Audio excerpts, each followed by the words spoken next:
Dear viewers, আসসালামু আলাইকুম। আশা করি সকলে ভালো আছেন ও সুস্থ আছেন।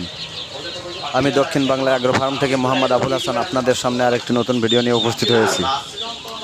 আপনারা দেখতে পাচ্ছেন একদিন বয়সী অরিজিনাল পিকিং স্টার 13 জাতের হাঁসের বাচ্চা। এই পিকিং স্টার 13 জাতের হাঁসের বাচ্চাগুলো পালন করা খুবই লাভজনক। একটি পিকিং স্টার 13 জাতের হাঁস 45 দিনে 3 কেজি প্লাস ওয়েট হয়ে থাকে। সেই কারণে এই পিকিং স্টার 13 জাতের হাঁসের বাচ্চাগুলো পালন করা খুবই লাভজনক।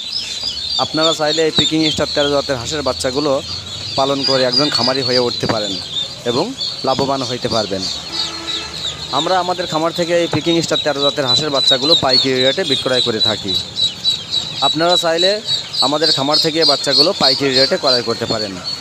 আপনারা সরাসরি আমাদের খামারে এসে বাচ্চাগুলো নিয়ে যেতে পারবেন, অথবা অনলাইনের মাধ্যমে আপনারা বাচ্চাগুলো আমাদের কাছ থেকে নিতে পারবেন। আপনারা যদি অনলাইনের মাধ্যমে বাচ্চাগুলো আমাদের কাছ থেকে নিতে চান, তাহলে স্ক্রিনে দেওয়া ইমো হোয়াটসঅ্যাপ নাম্বারে সরাসরি যোগাযোগ করবেন। এছাড়াও আমরা আমাদের খামার থেকে সকল ধরনের হাঁসের বাচ্চা ও সকল ধরনের মুরগির বাচ্চা পাইকারি রেটে বিক্রয় করে থাকি। আপনারা চাইলে সকল ধরনের হাঁসের বাচ্চা ও সকল ধরনের মুরগির বাচ্চাও আমাদের কাছ থেকে পাইকারি রেটে ক্রয় করতে পারবেন। ভিডিওটি যদি ভালো লেগে থাকে তাহলে একটি সাবস্ক্রাইব করে দিবেন, যাতে আপনার মাধ্যমে আরও 10 জন লোক উপকৃত হতে পারে। আপনারা একটি সাবস্ক্রাইবের দ্বারা আরও 10 জন উপকৃত হতে পারে, তাই আপনারা একটা সাবস্ক্রাইব করে দিবেন। সকলে ভালো থাকবেন, সুস্থ থাকবেন। আসসালামু আলাইকুম।